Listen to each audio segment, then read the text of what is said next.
ಸಿಂಹರಾಶಿ, ನಿಮ್ಮ ಚಂಚಲ ಸ್ವಭಾವವನ್ನು ಒಂದಷ್ಟು ದೂರ ಮಾಡ್ಕೊಂಡ್ಬಿಟ್ರೆ ನಿಮಗೆ ಒಳ್ಳೆಯದು.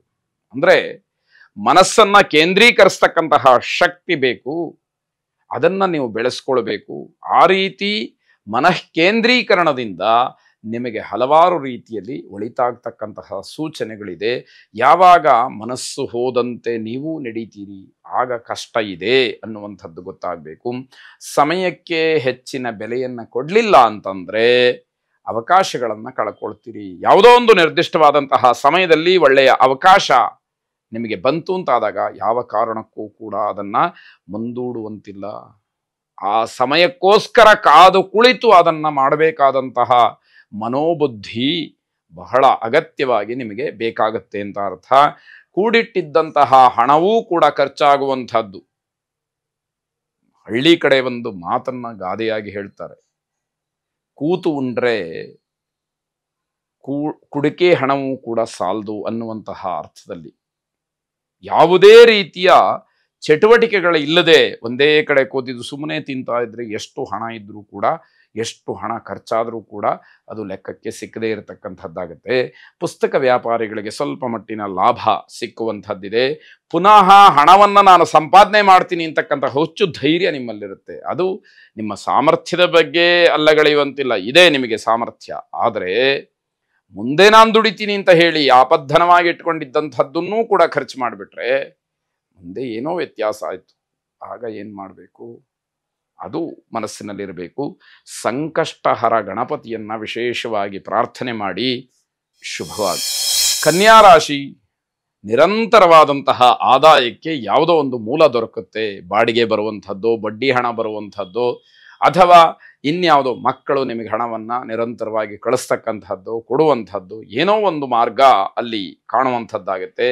ಬಾಕಿ ಇರತಕ್ಕಂತಹ ಕೆಲಸಗಳನ್ನು ಪೂರ್ಣ ಮಾಡಬೇಕು ಅನ್ನುವಂತಹ ಮನಸ್ಸು ಬರುತ್ತೆ. ಆದರೆ ಮನೆಯವರ ಸಹಕಾರ ಮಾತ್ರ ಇರುವುದಿಲ್ಲ. ಹೇಗೆ ತಾನೇ ಅದು ಸಾಧ್ಯ ಆದೀತು? ಇದನ್ನು ಸರಿಯಾಗಿ ಗಮನಿಸಿಕೊಂಡು ಸರಿಯಾದಂತಹ ರೀತಿಯಲ್ಲಿ ಚರ್ಚಿಸಿ ನಿರ್ಧಾರವನ್ನು ಮಾಡಿ ಅಂತಕ್ಕಂಥದ್ದು. ವಿದ್ಯಾರ್ಥಿಗಳಿಗೆ ಕೆಲಸ ಸಿಗ್ತಕ್ಕಂತಹ ಸಾಧ್ಯತೆ ಹೆಚ್ಚಾಗಿರುತ್ತೆ. ನೀವು ಮಾಡುವಂತಹ ಕೆಲಸ ನಿಮಗೆ ಆದಾಯವನ್ನು, ಮಾನಸಿಕವಾದಂತಹ ಧೈರ್ಯವನ್ನು, ಹೊಸ ಹೊಸ ಅನುಭವವನ್ನು ನಿಮಗೆ ತಂದು ಕೊಡ್ತಕ್ಕಂತಹದ್ದು.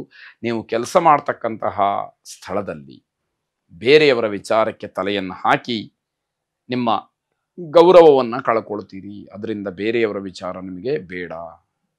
ಆ ಸಂದರ್ಭ ಬಂತು ಅಂತಾದರೆ ಮೌನವಾಗಿರತಕ್ಕಂಥದ್ದು, ಅಂತರವನ್ನು ಕಾಪಾಡಿಕೊಳ್ತಕ್ಕಂಥದ್ದು ಬಹಳ ಒಳ್ಳೆಯದಾಗಿರುತ್ತೆ. ಭಗವತಿಯನ್ನು ಪ್ರಾರ್ಥನೆ ಮಾಡಿ ಆ ಜಗನ್ಮಾತೆಯ ಅನುಗ್ರಹ ನಿಮ್ಮೆಲ್ಲ ದುರಿತಗಳನ್ನು ದೂರ ಮಾಡಲಿ. ಶುಭವಾಗಿ. ತುಲಾರಾಶಿ, ನಿಮ್ಮ ಕಾರ್ಯಕ್ಷೇತ್ರದಲ್ಲಿ, ನಿಮ್ಮ ವೃತ್ತಿಯಲ್ಲಿ ಹೆಚ್ಚಿನ ಕೆಲಸಗಳನ್ನು ಮಾಡಬೇಕು ಅಂತಕ್ಕಂತಹ ಹುರುಪು, ಉತ್ತೇಜನ ನಿಮಗೆ ಗಟ್ಟಿಯಾಗ್ತಕ್ಕಂಥದ್ದು. ತಂದೆಯವರ ಒಂದು ಮಾರ್ಗದರ್ಶನ, ತಂದೆಯವರ ಮಾತು ನಿಮಗೆ ಬಹಳ ಇಷ್ಟವಾಗ್ತಕ್ಕಂಥದ್ದಾಗತ್ತೆ. ತಂದೆಯವರ ಜೊತೆಯಲ್ಲಿ ಉತ್ತಮವಾದಂತಹ ಬಾಂಧವ್ಯವನ್ನು ಇಟ್ಕೊಳ್ಬೇಕು. ತಂದೆ ಮಕ್ಕಳ ಮಧ್ಯದಲ್ಲಿ ಏನು ಬಾಂಧವ್ಯ ಅನ್ನುವಂತಹ ಪ್ರಶ್ನೆ ಕೆಲವರಿಗೆ ಬರಬಹುದು. ಆದರೆ ಯಾವುದೇ ಸಂದರ್ಭದಲ್ಲೂ ಕೂಡ ಅವರ ಮನಸ್ಸನ್ನು ನೋವಾಗುವ ರೀತಿಯಲ್ಲಿ ನೀವು ನಡ್ಕೊಳ್ಳಬಾರದು. ಅವರು ಹೇಳಿದ್ದನ್ನು ಸ್ವೀಕಾರ ಮಾಡುವಂತಹ ಒಂದು ತಾಳ್ಮೆ, ಆ ಒಂದು ಮೃದುವಾದಂತಹ ಸ್ವಭಾವ ನಿಮ್ಮಲ್ಲಿದ್ದರೆ ಅದಕ್ಕಿಂತ ಸಂತೋಷ ಅವರಿಗೆ ಬೇರೆ ಇಲ್ಲ ಅನ್ನುವಂಥದ್ದು. ಕಾರ್ಯಕ್ಷೇತ್ರದಲ್ಲಿ ಯಾವುದಾದ್ರೂ ನಿರ್ಧಾರವನ್ನು ಮಾಡಬೇಕು, ತೀರ್ಮಾನವನ್ನು ಮಾಡಬೇಕು ಅಂತಂದರೆ ನಿಮಗೆ ಗೊಂದಲಗಳು ಹೆಚ್ಚಾಗುವಂಥದ್ದು. ಆ ಗೊಂದಲಗಳನ್ನು ಮೊದಲು ದೂರ ಮಾಡ್ಕೊಳ್ಳಿ. ಆಯ್ಕೆಗಳನ್ನು ನಿರ್ದಿಷ್ಟವಾಗಿ ಇಟ್ಕೊಳ್ಳಿ. ಸೂಕ್ತವಾದಂಥದ್ದು, ನಿಮಗೆ ಯೋಗ್ಯವಾದಂತಹ ಕೆಲವು ಆಯ್ಕೆಗಳು ಮಾತ್ರ ಇದ್ದಾಗ ಸರಿಯಾದಂತಹ ನಿರ್ಧಾರ ಆಗತ್ತೆ ಅಂತ ಅರ್ಥ.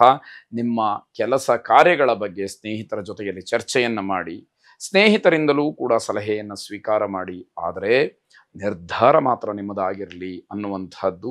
ತಪ್ಪು ಮಾಡಿದ್ರೆ ಅದನ್ನು ಒಪ್ಕೊಳ್ತಕ್ಕಂತಹ ಪ್ರಯತ್ನ ಮಾಡಿ. ಮಂಡುವಾದದಿಂದ ನಾನು ತಪ್ಪೇ ಮಾಡಿಲ್ಲ ಅನ್ನುವಂತಹ ಸಮರ್ಥನೆಗಿಳಿದ್ರೆ ಇನ್ನಷ್ಟು ಮತ್ತಷ್ಟು ಅವಮಾನಗಳು ನಿಮ್ಮದಾಗತ್ತೆ. ಅದು ಬೇಡ ಅನ್ನುವಂತಹ ಸಾತ್ವಿಕವಾದಂತಹ ಎಚ್ಚರಿಕೆ.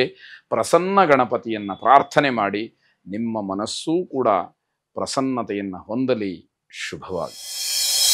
ವೃಶ್ಚಿಕ ರಾಶಿ, ಆಸ್ತಿ, ಜಮೀನು, ಕೋರ್ಟು ವಿಚಾರಗಳು, ಇನ್ಯಾವುದು ಬೇರೆ ವ್ಯವಹಾರಗಳು ಎಲ್ಲವೂ ಕೂಡ ನಿಮ್ಮ ಪರವಾಗಿ ಆಗತ್ತೆ ಅನ್ನುವಂತಹ ಒಂದು ನಂಬಿಕೆ ನಿಮ್ಮಲ್ಲಿ ಬಲವಾಗತ್ತೆ.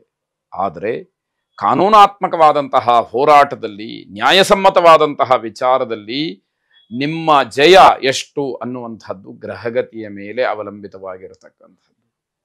ಅದನ್ನು ಸರಿಯಾಗಿ ಗಮನಿಸ್ಕೊಳ್ಬೇಕಾಗತ್ತೆ. ಹಿರಿಯ ಅಧಿಕಾರಿಗಳು ನಿಮ್ಮ ಹೋರಾಟಕ್ಕೆ, ನಿಮ್ಮ ನಿರಂತರ ಪ್ರಯತ್ನಕ್ಕೆ ಪ್ರಶಂಸೆಯನ್ನು ವ್ಯಕ್ತಪಡಿಸ್ತಾರೆ.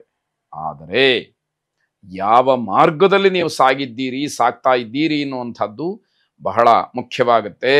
ವಿರೋಧಿಗಳು, ಹಾಗೆ ನಿಮ್ಮ ಸಹೋದ್ಯೋಗಿಗಳು, ಹಿತಶತ್ರುಗಳು, ದೂರದ ಬಂಧುಗಳು, ಹೆಚ್ಚೇಕೆ ಮನೆಯವರೇ ನಿಮ್ಮ ಬಗ್ಗೆ ಇಲ್ಲಸಲ್ಲದ ಅಪಪ್ರಚಾರಗಳನ್ನು ಮಾಡ್ತಕ್ಕಂತಹ ಸಾಧ್ಯತೆ ಇದೆ. ಇಂತಹ ಸಂದರ್ಭದಲ್ಲಿ ನಿಮ್ಮ ಗೌರವ ಏನಾಗಬೇಕು ಇದನ್ನು ಆಲೋಚನೆ ಮಾಡಿ. ನಿಮಗೆ ಆತ್ಮವಿಶ್ವಾಸವನ್ನು ಹೆಚ್ಚು ಮಾಡಿಕೊಳ್ಳಬೇಕಾದಂತಹ ಅನಿವಾರ್ಯತೆ ಇದೆ.